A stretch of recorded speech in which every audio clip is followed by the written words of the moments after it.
بسم الله الرحمن الرحيم. السلام عليكم ورحمة الله وبركاته. أنا رأفت نزار منير، أستاذ لغة إنجليزية في جامعة الانبار، كلية التربية العلوم الانسانية، قسم اللغة الانجليزية. محاضرتنا لهذا اليوم هي عن writing a research paper، وهي طبعا هذه متكونة من أكثر من محاضرة لكون الموضوع بشكل مهم، وخصوصا لطلبتنا اللي على مرحلة التخرج. My name is رأفت نزار منير. I am a lecturer at University of Anbar, College of Education for Humanities, Department of English. Today's lecture is about writing a research paper.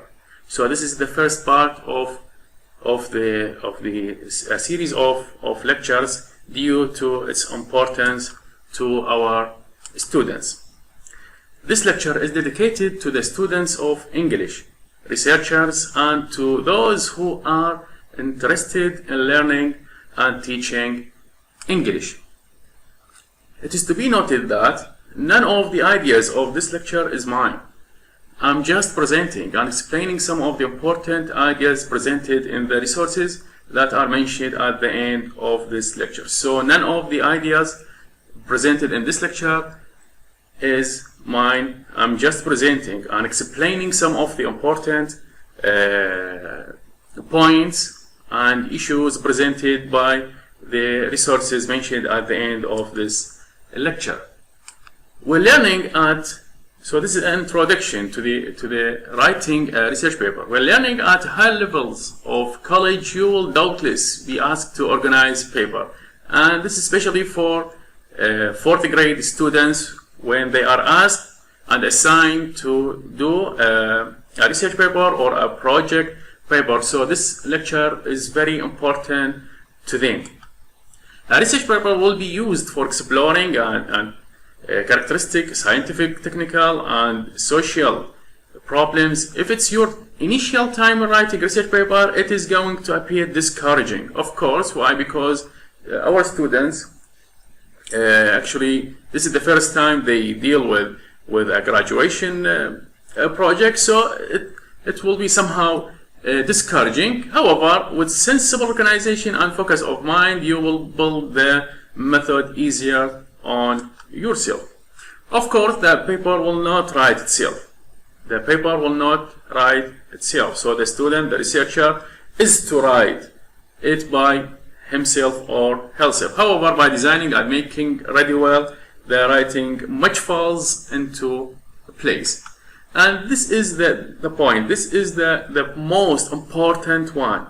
Try and avoid plagiarism. Try to be honest. Try to be honest. Plagiarism is not accepted at all. Now we have primary research versus secondary research. So we have two types of research, primary and secondary. Primary research is sometimes the raw stuff of research, the materials that researchers gather on their own, then analyze in writing. As an example, primary research would come with the following. So these are examples of the primary research. The experiments done by chemists, physicists, and the biologists and the other scientists. Researcher conducted interviews, surveys, polls, observations. All these are considered primary research. The particular documents on text, novels, speeches, and government documents, and so forth, studied by scholars in fields like English, history, or political science. We have now secondary research. This type is different from primary one, that the researcher quotes from other researchers to make a point. So this type includes, before that, so this is different from the primary one in that in the primary one, the researcher himself gathers the data from interviews, polls, etc., and tries to analyze them. So we consider that research or that project as primary. Now this type is different, as we said. Why? Because we depend on other on other researchers or other researches. An article, for instance, an article in a scientific journal that reported on the results of someone else's experiment. So we depend on a primary research. A magazine or a newspaper account of an interview, survey, or poll done by also another researcher. Also, we depend on a magazine or newspaper when writing, for instance, an article there, and you depend on a primary research. An article in a scholarly journal, a book about a particular novel or speech, also it is considered a secondary. These two types present two types of resources. So the two types of researches present two types of resources. So there is a difference between researches and resources, primary and secondary resources. Secondary resources, when you quote from, so now we are talking about secondary. When you quote from another article in your research, your writing becomes an example of secondary research. So secondary research becomes secondary resource. Once others quote from your research, you will be secondary resource for them. Primary resources, and if a researcher decides to write about you, for instance, a biography, and if that researcher examines and quotes from some of the writings you probably did in college, then your researcher would be probably called primary resource for them, of course. It is to be noted that the term secondary research has nothing to do with the quality or the value of your research. So if your research is a secondary one, that doesn't mean it is bad. No, at all.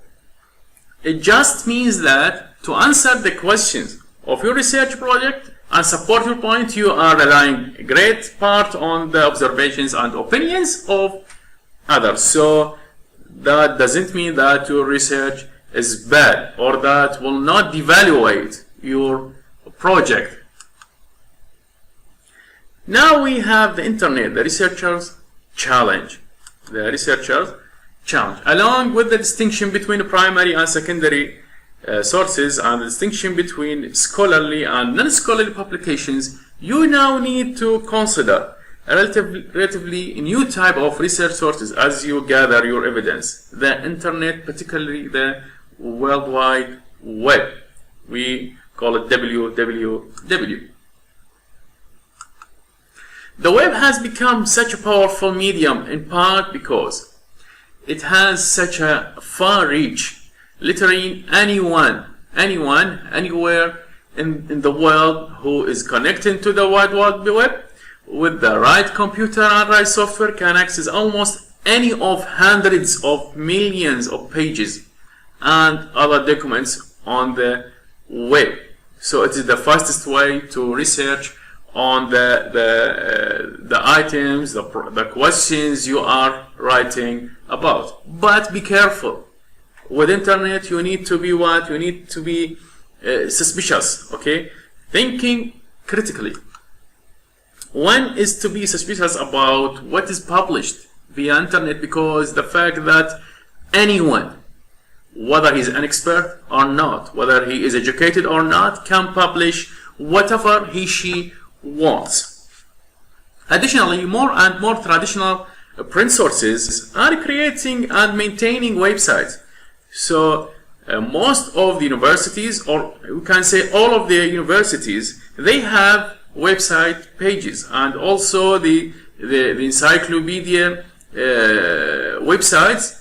So they are so important to researchers. Almost all of the most popular news magazines, newspapers and television networks have web pages that either produce information available in more traditional formats or that publish articles specifically for the web. More and more scholarly publications are becoming available nowadays because of the development of technology.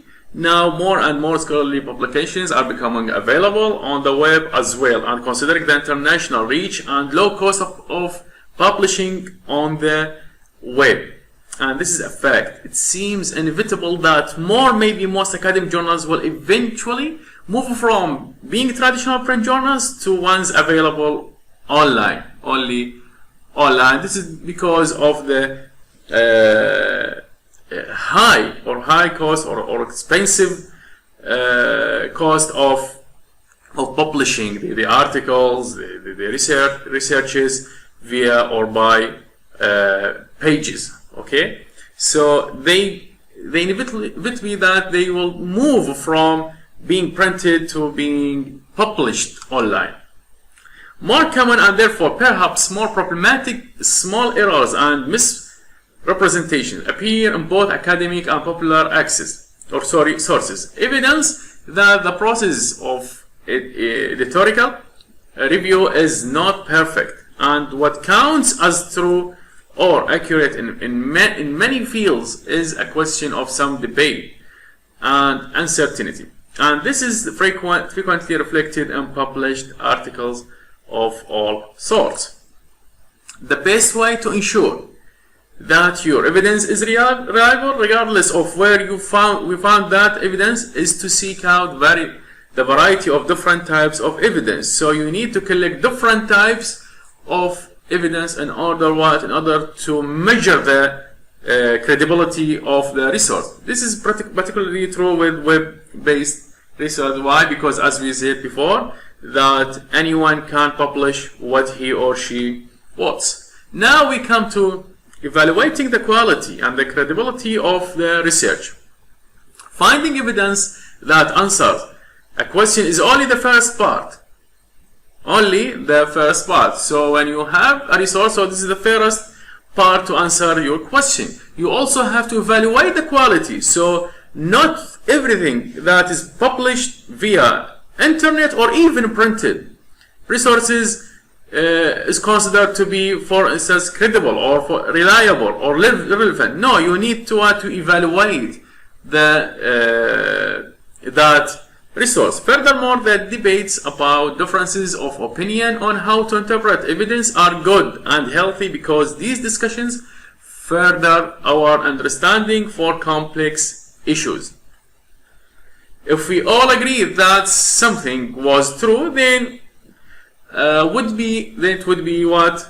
No point in conducting a research and writing about it. Indeed, again, if we all agreed about everything and had all of our questions answered as well as we thought possible, there would be no point to education at all. Ultimately, there is no easy formula for evaluating the credibility and reliability of research, but there are some basic questions you should ask before you document, before you take notes from that resource. Evidence to ensure that it is reliable and credible. The first one is who wrote it? Who wrote that piece of information? Whether he's an expert, he's educated, or he is just a local man, or he's just an educated man that has interest in that, for instance, that information. What do you think motivated the writer? Why? Because we have different motivations that may affect the researcher or may affect the publisher to be, or there will be a bias. Where was it published? Where was it published? Whether it is online or printed resources, etc. And when was it written? When was it written? Who wrote or said it? If your evidence does not name the author, it might still be reliable, especially if you have confidence about where the evidence was published.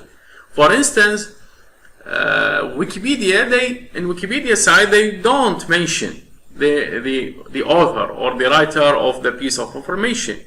However, most credible and reliable publications tell readers who wrote the articles they contain. But it is better to know the one who wrote the piece of information. On web pages and other internet-based sources, it can sometimes be tricky to find the name of the web page's author. Sometimes they appear at the beginning of the article, sometimes they appear I mean the names or the name of the author, it appears at the end of the article. Many websites don't name the author an author, as I said, just like the Wikipedia site, which, given the nature of the web, should send up red flags for you as a researcher regarding the credibility of the evidence. But if you don't find the author or the writer of that piece of information, you should be suspicious. But like printed publication, more credible web pages will include the name of the page's writer. Be sure to look for the writer's name throughout the particular page, including the bottom and related pages within the website.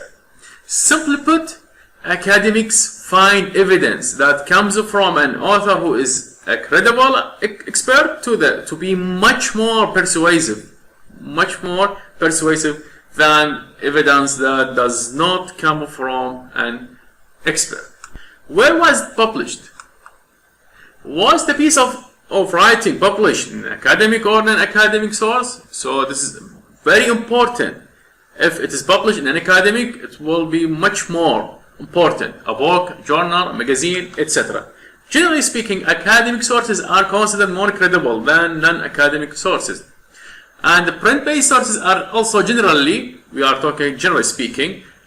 considered more credible than web-based sources. And we will come to the reasons behind this importance later. When was it written?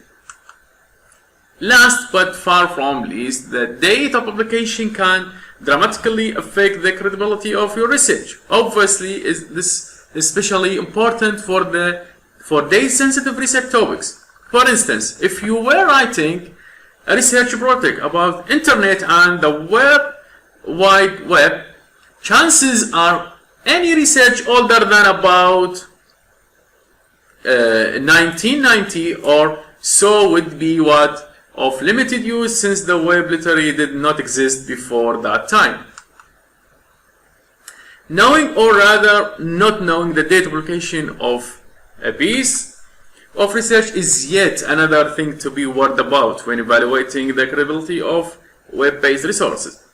Many websites do not include any information about the date of publication or the date when the page was last updated. This means that you have no way of knowing when the information on that dateless page was published.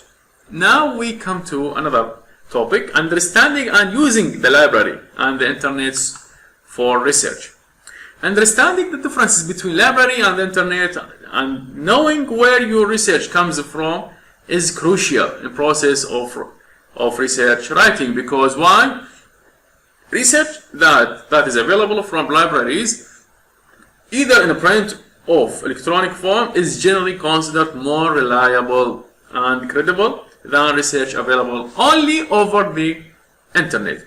Why? Because most of publications in libraries, particularly in academic libraries, have gone through some sort of review processes. They have been read and examined by editors, other writers, critics, experts in the field, and the librarians. Now we come to libraries. Libraries are buildings that house and catalog books, magazines, journals, microfilm, maps, government documents, and other resources. It would be surprising if you attended a community college or university that did not have a library, and it would be equally surprising if your school's library wasn't prominent and important building on campus. So the library is so important to the academic institutions, just like as we have here in our university. So it is so important. Why? Because you are dealing with academic issues, researchers and studies, etc. The best source for information about how to find the things in the library will come directly from the librarians who can answer your questions. Researching on the internet. The great advantage of the internet is it's a fast and convenient way to get information on almost everything. So you can just Google anything via internet, and regarding any question you want, then you will have so many sites regarding that question. However, while the internet is a tremendous research resource, you are still more likely to find detailed and accurate, more credible information in the library than on the web. Of course, the information that is found in books is considered more important than the ones found via the web. Books and journals are increasingly becoming available online, but most are still only available in libraries. This is particularly true for academic publications. You also have a much better chance of finding credible and accurate information in the library than on the internet. So again, the books and the articles and any printed study found in the library are considered much more important than those available on internet. These are some of the instructions, some of the advices and the tips presented by the University of Baghdad's site.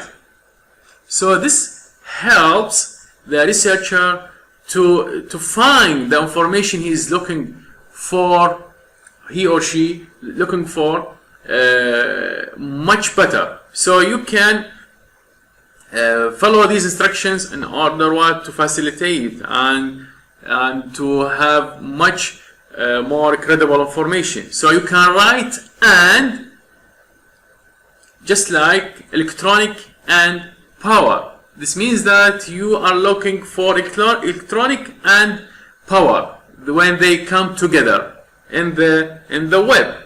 Or you can write the word near with the title. So you can write electronic near power. Electronic near power. This means that you are looking for a piece of information where that includes electronic and power near together. So you, for instance, between them no more than 5 or 6 words. The word or means you are looking for information that, for instance, you are looking for either electronic or power. Either electronic or power.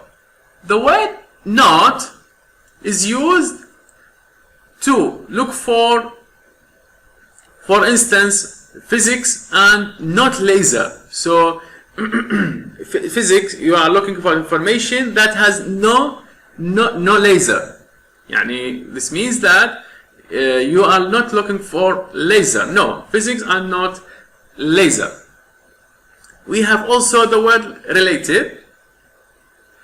Also, you can use this word also to find the information on any other website that has a relation with the same information. Okay? So كلمة related تكتب قبل الموقع لإظهار أي نتائج راها محرك البحث ذات صلة بالموقع المبحوث عنه. فعند البحث for instance عن related وكذلك 2 dots www.cnn تظهر لك في النتيجة الصفحات اللي ترتبط موقع القناة الإخبارية CNN. 6. Define. Define. You want to know something about certain concept. تعريف للمصطلحات. So you can write define 2 dots LCD. So I'm looking for the definition of this term LCD. The 7. Author. So you are looking for information regarding the author of a book, for instance, or the writer of a study or a research, etc. 8. Entitle. The word entitle means that you are looking for a certain word in the title, not in the in the body of the research. You are looking for certain words in the title itself. While we have the the concept or the word all in title. Also, you are looking for the whole words or a set of words also in the title, not the body of the research. Also, we have all in text. All in text. You are looking for certain information or certain words in text, not in the title. All in text. 10. The word info is used to have information regarding a website, for instance. So you will have information regarding, for instance, Google, etc. كلمة file type. 11. We have file type. This is the most important one for researchers. This is the most important one for researchers. Why? Because sometimes when you want to get certain information, you want to have this information or this information in, for instance, via PDF or document. So you can just type, for instance, phonology.pdf. You will have so many files, PDF files.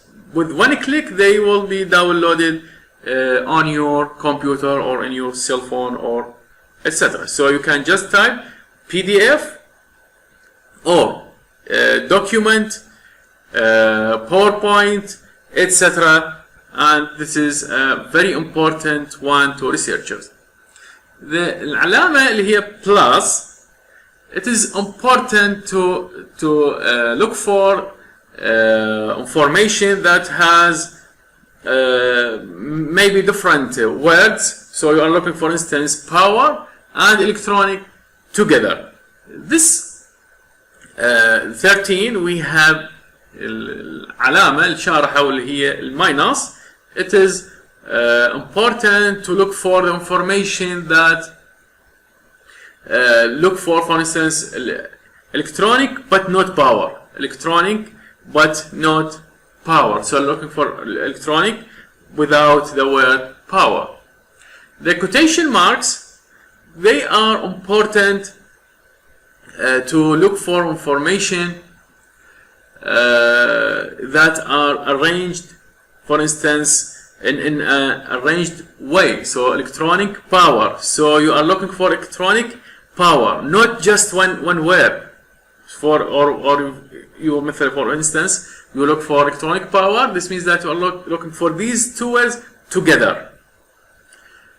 And we have العلامة أشبه بالمد توضع على مرادفات أخرى للكلمة المطلوب البحث عنها مثل كار، ويتسع المجال البحث ليشمل مواقع تضم مرادفات مثلا الفيكل، أوتوموبايل إلى آخره. وآخرا لدينا this is the star توضع داخل علامة البحث لحل محل جملة مفقودة.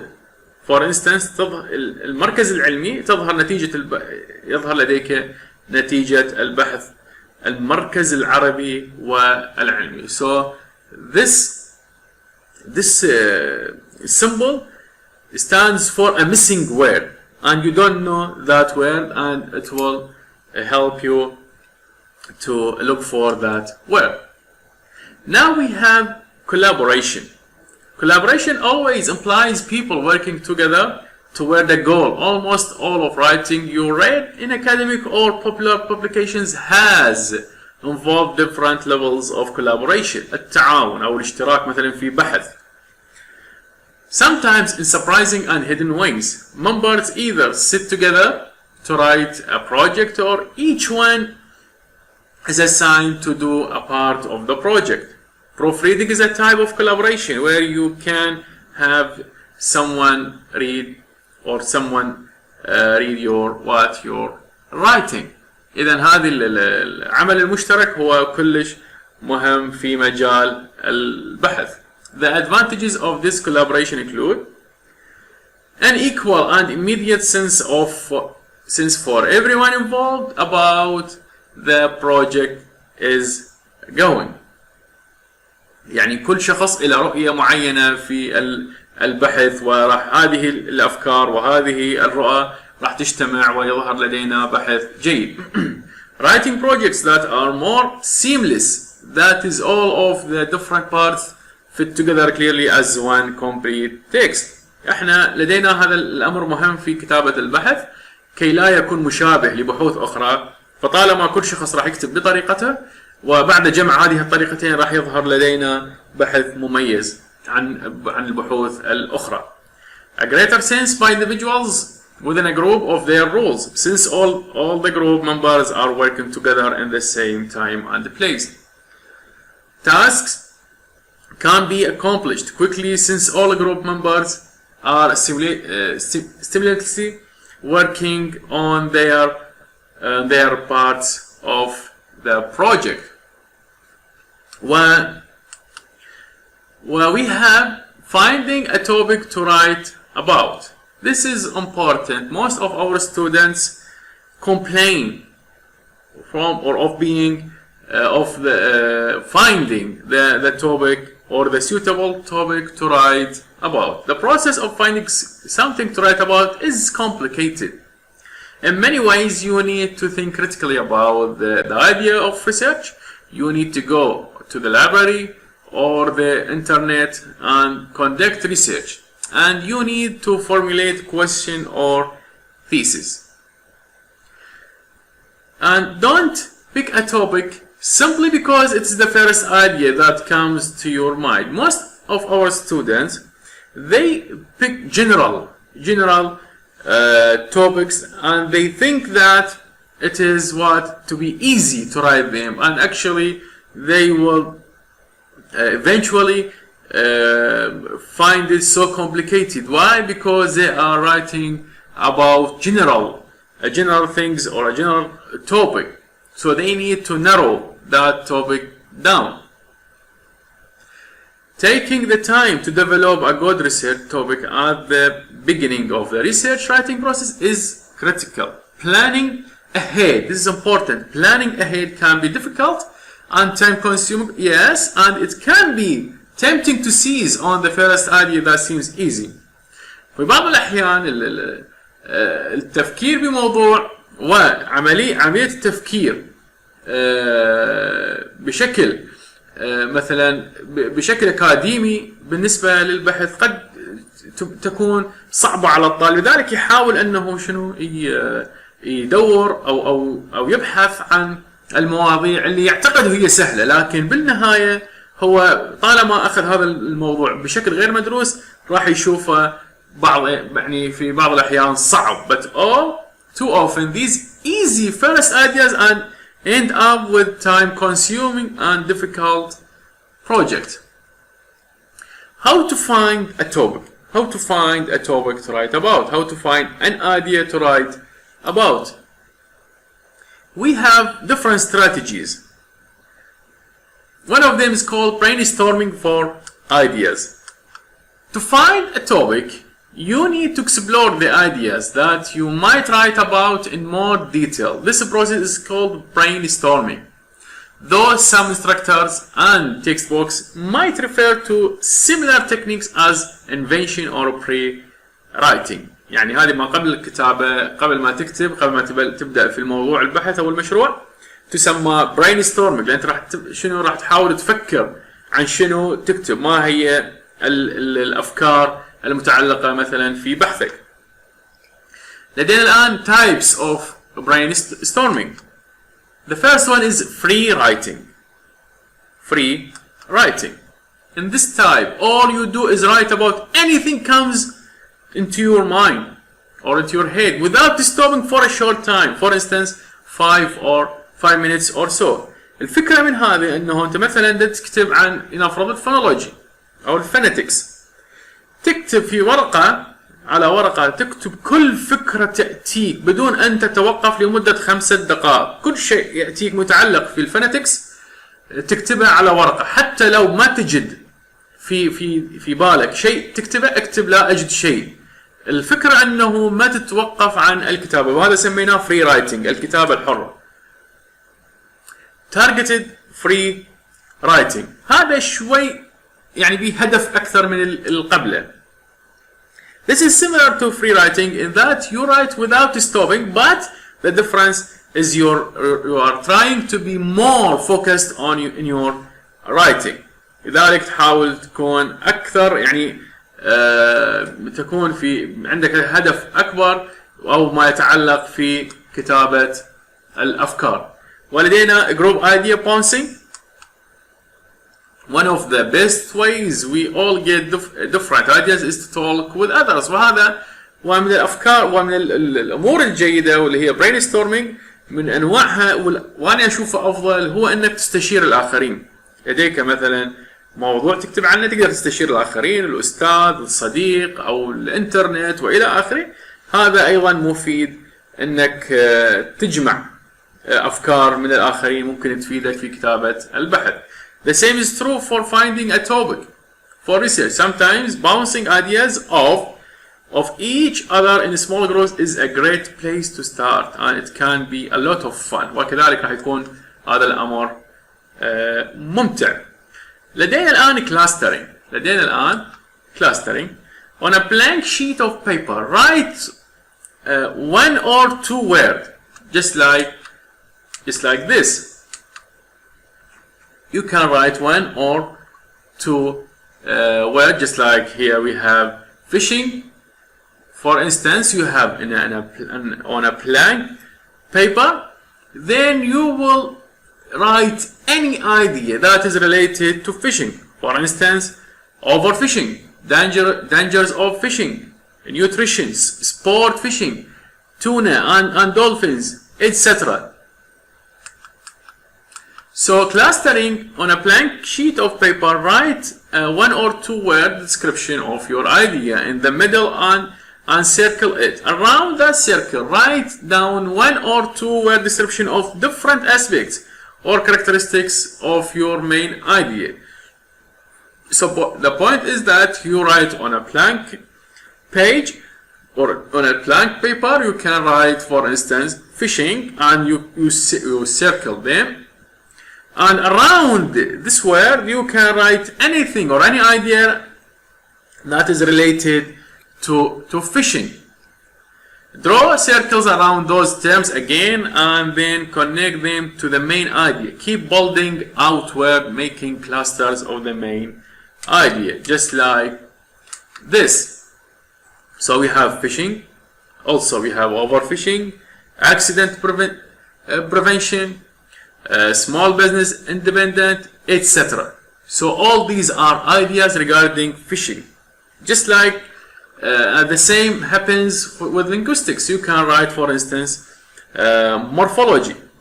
Then you write morphemes, bound morphemes, affixes, suffixes, etc. Then you will narrow the topic down. Moving from now, you have ideas after you have adopted one or other strategies or techniques of brainstorming. Then you will have what? You will have ideas. So all the things around fishing are called what? Ideas. So now you want to move from ideas to topics with the help of the library, of course, and the internet. Coming up with an idea, especially using these brainstorming techniques, is not that hard to do. After all, we are surrounded by potential ideas and things that could be researched. Okay, so after you have found the ideas, then you will be narrowed down, or your topic will be narrowed down to a certain idea. So you will be writing on a certain idea. You will not be constructive. Ideas are general, broad, and fairly easy for all of us to grasp. Topics, on the other hand, are more specific, narrow, and in need of research. So we have this, you can say, diagram. We have idea and topics. So on the left part, we have the ideas, and on the right part, we have topics. So if you have, for instance, the idea, computer crime, card, stalking, etc. ممكن أن يطلع من عندها مواضيع like terrorism on the net, credit fraud, computer, helpful hackers, etc. For instance, you have the idea of high-fat diets, cholesterol, benefits of. For instance, you can find topic like health risks, obesity, heart disease, health, weight loss from etc. ولدينا for instance pharmaceutical drugs prescriptions medical advantages, advances, advertising. All these are called ideas. Then from these ideas you can form what? You can form topics. In other words, a topic is a step further in the process of coming up with the researchable project for academic writing. This is the first part of the lectures regarding. This is the first part of the lectures regarding writing a research paper. In the next lecture, we shall deal with each step of writing a research paper, including choosing a topic, gathering support, documentation styles, etc. So the information you have just watched are all found, or the information is found in these two websites or references. So next time, inshallah, it will be more detail regarding writing a research paper. We will start from choosing a topic, how to write about that topic, and we have different stages of writing, how to collect data, how to collect resources, and the types of documentation, the styles of documentation, whether it is MLA or APA. And the next one will be actually much more important than this, because this is just introductory to the concept of writing a research paper. Thank you very much for watching, and we will meet you next time, inshallah.